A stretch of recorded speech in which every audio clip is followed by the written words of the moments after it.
आगे बढ़ते हैं, मैनपुरी के महादंगल की बात करते हैं। गोला गोकर्णनाथ सीट पर हुए उपचुनाव में बीजेपी ने जीत हासिल कर ली है। इस जीत से उत्साहित बीजेपी अब मिशन मैनपुरी लोकसभा और रामपुर सीट पर होने वाले उपचुनावों पर जुट गई है। इन दोनों ही सीटों पर 5 दिसंबर को चुनाव होने हैं। मैनपुरी सीट जहां पर मुलायम के निधन के बाद खाली हुई, तो वहीं रामपुर सीट आजम की विधानसभा सदस्यता खत्म होने के बाद खाली हुई है।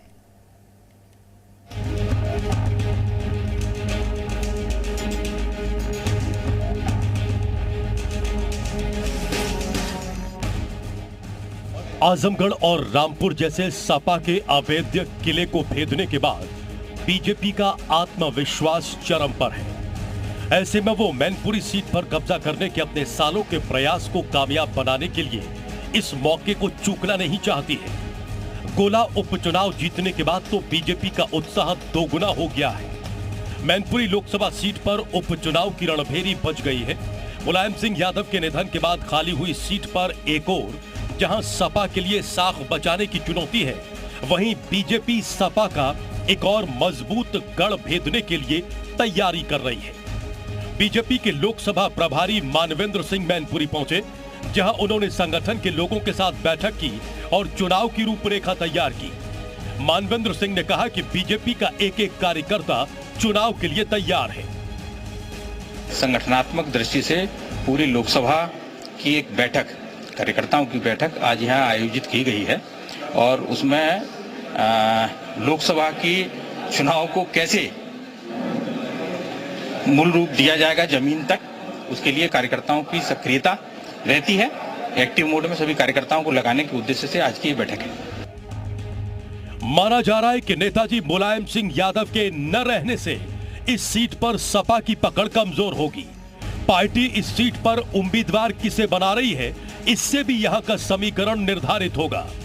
नेताजी मुलायम सिंह यादव की सीट पर अगर अखिलेश के चाचा शिवपाल ने दावेदारी ठोक दी, तो इससे सपा को बड़ा नुकसान झेलना पड़ेगा और बीजेपी बाजी मार सकती है। गोला की विधानसभा सीट जीतने के बाद अब यूपी बीजेपी मैनपुरी और रामपुर सीट पर जीत हासिल करने के लिए रणनीति बनाने में जुट चुकी है। मैनपुरी की लोकसभा सीट और रामपुर की विधानसभा सीट को लेकर यूपी बीजेपी लगातार अब मंथन करती नजर आ रही है। इसी कड़ी में सीएम योगी आदित्यनाथ की अध्यक्षता में जल्द ही कोर कमेटी की बैठक होगी और उम्मीदवारों के नामों का ऐलान किया जाएगा। आज तक मैनपुरी संसदीय सीट पर बीजेपी कभी भी जीत हासिल नहीं कर पाई है। हाँ, ये बात भी सही है कि बीजेपी ने जीत का अंतर कम करने में जरूर कामयाबी हासिल की है।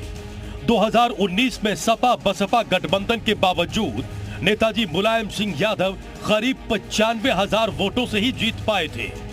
नेताजी के न रहने से मैनपुरी की राह बीजेपी के लिए आसान साबित हो सकती है। ब्यूरो रिपोर्ट, जी मीडिया। इन्हें देखिए, घर से ही सोप मैन्युफैक्चरिंग करते हैं और महीने का 1 लाख कमाती हैं। आप भी सोप मैन्युफैक्चरिंग करना चाहते हो, इनसे सीखना है तो फ्रीडम ऐप को अभी डाउनलोड कीजिए।